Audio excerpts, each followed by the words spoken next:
Welcome to FX Options University, recorded live at the International Securities Exchange, the world's largest equity options exchange. Join the industry's top trading professionals as they provide insight and strategies for trading in the currency markets using FX options. FX options are a low-risk alternative to hedging currency moves in any market condition. But would see some type of capitulation out of emerging markets, in some type of money flowing back out of China. They have a big move in foreign direct investment and money flowing back in China, as you would expect. Money would flow out. And I think also one of the great things that the European Central Bank and even the European Commission has done is they've really done a good job of papering over to a degree and even making it look like the European banks are in better shape than they are. There's still a lot of massive risk in the European banking system. I think even a lot more risk that's left in the U.S. banking system. So these are the type of things we're watching for to see if money comes. It would come out part and parcel, and the money would again move back into U.S. Treasuries to hide, given the dollar a major risk bid. Again, back to what could be the major cause of a risk bid here. We still haven't seen this rebalancing of the global economy, and it's a big thing now that is back on the plate of the G20 this weekend in Pittsburgh. In fact, surprisingly, the U.S. came out last night, I guess it was, and said we need to put this idea of global rebalancing back on the table. This G20 meeting just can't be about regulation and beating up bankers. Not that beating up bankers isn't a fun thing to do. I'm sure it is. We'd all like to try it at times, but it does nothing really to move the economies forward. And this idea of global rebalancing really is the major global macro event in play, and it was triggered really by the credit crunch. If you haven't seen this before, it just says that the Western economies of the world have too much consumption. The Eastern economies of the world have too much overproduction, too much surplus production. And obviously, the overconsumption countries create the current account deficits. The overproduction or export-oriented economies create current account surpluses. United States on one hand and China are the poster countries for this global rebalancing. And what is very fascinating, and again why we have in the back of our head that this risk bid can come back into play, when you look at what the United States has done to try and create traction for themselves, they've done nothing but try to create more consumption in the U.S. They've created more leverage by pumping all kinds of debt in the market, monetizing the debt, which everybody know what's going on there, to create more consumption, which was the problem that triggered this whole conflagration in the first place. What has China done? China has turned around and used their $2 trillion in stimulus and ultimately created more surplus production because most of it has gone into infrastructure development, real estate, and other things. They really haven't made major regulatory changes or major structural shifts in their domestic economy with all this money they spent. China is banking on a V-shaped rebound. So it's interesting that people are, really catching on to this, I think, in a very, very big way and saying ultimately, if this problem isn't solved and we continue to throw debt into the market, we're ultimately going to be back into the same problem that triggered this whole credit crunch situation in the first place. So that's something that I think we have to continue to watch. And what you would watch there is really just for exports is really the driver here.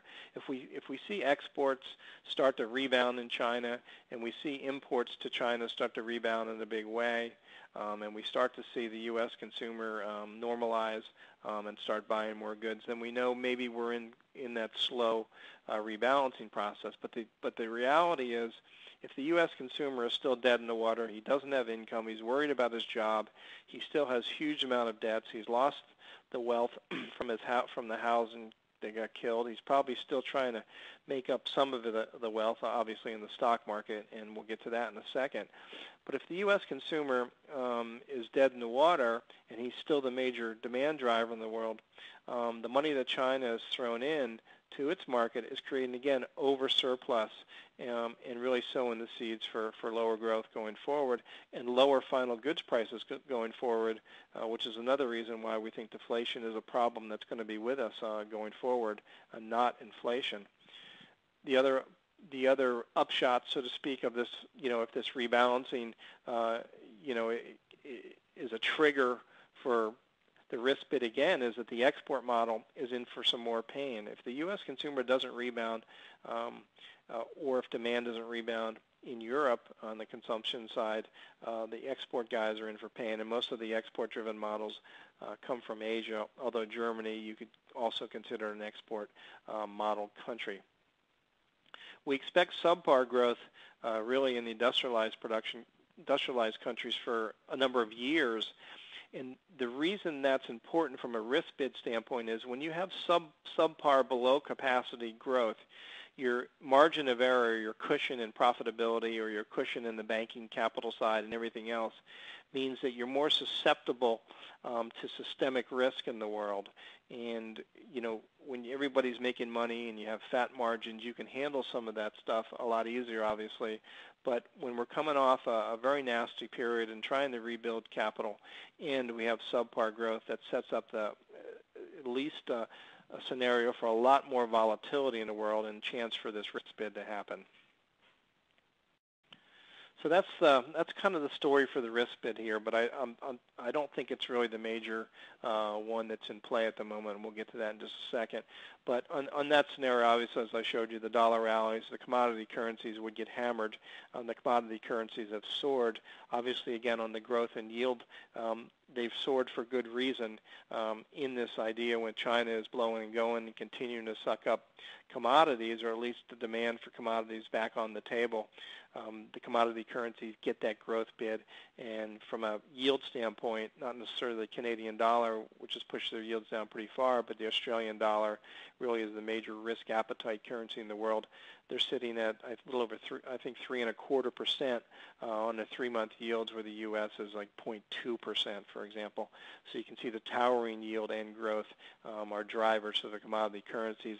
If that growth idea comes off on a risk bid, those currencies we think will get hit very, very hard, and the euro would actually tank and fall again on a risk bid, just as it did the last time on the risk bid.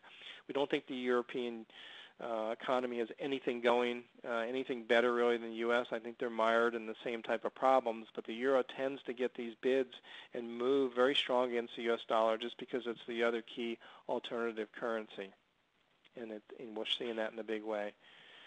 Another example of just how the Aussie dollar moves with commodities and moves with oil, which oil is a great representation of what people think growth will be in the world.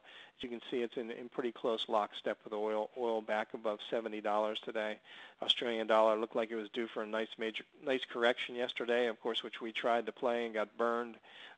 Popped right back up today, and oil's back over 70. So this correlation is tight, just to show you the idea that if there's growth changes in the world and everything all of a sudden is marked down, you're going to see oil and the other commodities come off along with it. The muddle through scenario, and I think the scenario is very much in play in the market right here, and I think it has a lot of validity. Let's go through a couple of different stages of this. The U.S. government, as we said, is just pumping more and more debt into the economy, the stimulator of last resort. One of the reasons we think that this has become back to an implicit policy for the U.S. government, if you remember, and let me go back a couple slides. Remember I showed you this slide right here. As the U.S. dollar came down from the upper left down to the right, you can see how it pumped up the other asset markets, pumped up the stock markets, pumped up commodities markets, pumped up global markets around the world. Well, when you have markets going up like that, it provides what's called the wealth effect for the consumer. And the U.S. is trying to do anything they can to try and bring confidence back into the consumer. And one way is to pump up the 401ks, pump up other global asset markets, provide that stimulus around the globe. They can do it with the U.S. dollar being the world reserve currency. Things are priced in U.S. dollars.